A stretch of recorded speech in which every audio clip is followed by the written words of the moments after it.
Sir এক ভাই ইমেইলে প্রশ্ন করেছেন যে আমি আগে নামাজ রোজা করতাম না, দাড়িও রাখতাম না, তো ইদানিং সবকিছু ঠিকঠাক মতো রাখবার চেষ্টা করি, করবার চেষ্টা করছি, এটা আমার স্ত্রীর অপছন্দ, এমনকি এই কারণে সে আমার কাছে তালাকও চেয়েছে।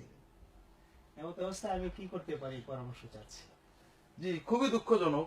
আমাদের স্বামীরা চান যে স্ত্রীরা বিশ্বস্ত থাক, আবার তারা চান স্ত্রীরা পর্দা না করুক। কিন্তু বেপরদা সুন্দরী তার স্ত্রীকে তখন তার কোনো বন্ধু, তার কোনো আত্মীয় তার সৌন্দর্য অ্যাপ্রিসিয়েট করার জন্য একটু ঘনিষ্ঠ হয়, তখন তিনি মাইন্ড করেন। স্ত্রীরা চান স্বামী স্মার্ট হোক, দাড়ি না রাখুক।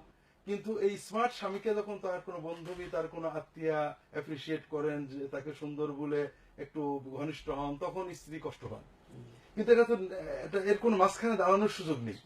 কাজেই স্বামীর মুখের দাড়ি, স্ত্রীর পর্দা, এটা পরিবারের জীবন, পারিবারিক জীবনের জন্য অত্যন্ত বড় একটা নিয়ামত।